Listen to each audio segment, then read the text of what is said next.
Imagine if you were listening to songs and all that you keep hearing from the beginning to the end, along with the singer, was something like this.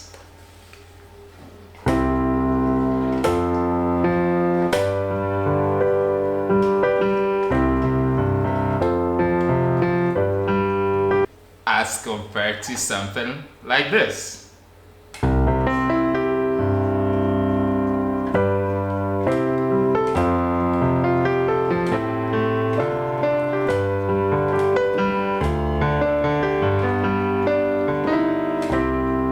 What exactly is this? This is a passing chord.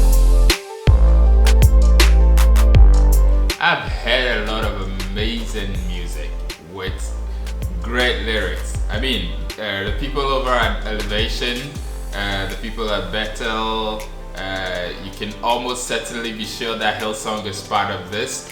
People like Tasha Cobbs, people have made music with wonderful and amazing lyrics, but it is not necessarily this that drew me to the piano, but somehow the magical sounding way of passing chords, that is probably what drew me to playing the piano. Let's look at something very simple very quickly today in this video. We are looking at passing chords. This is something that a lot of people use, a lot of gospel musicians use.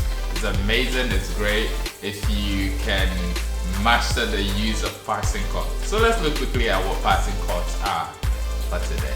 It's right from the name, passing chords. They're not the main chords that you're supposed to land on. They are the kind of chords that lead you to a particular chord. So for example, if you want to play chord number 1, you can play some chords in between, okay, which is a 2 and a 5, which leads you to the 1. That's how come it's known as the 2-5-1 chord progression. Where you want to land is the 1, but you kind of smoothen the curve, or you kind of soften it, or you kind of cushion it with the 2 and the 5 chords. Another one is the 7-3-4 passing chords. This is something also that is popularly used. So for example, if you want to land on the 4 chord, what you can play is the 7, the 3 and the 4.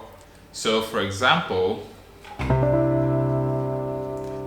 if the song has gone to 4 and then it goes to 5 and it's obviously going to go to the 1, what you can do is quickly play,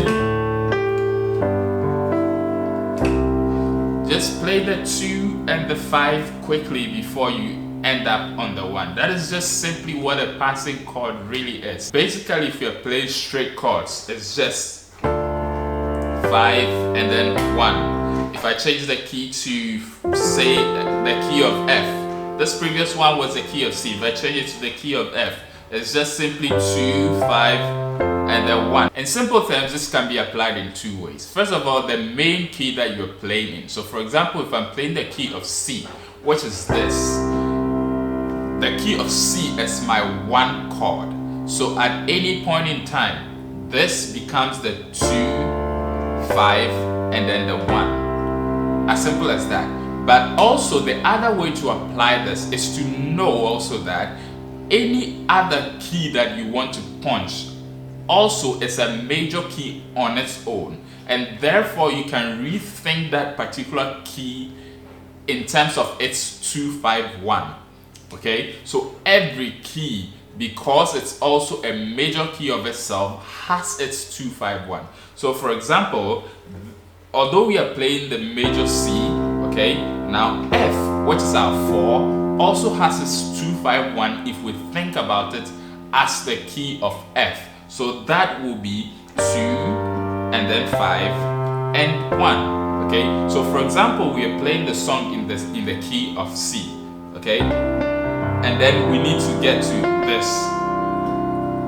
This becomes the passing chord to this, which is its 2-5-1.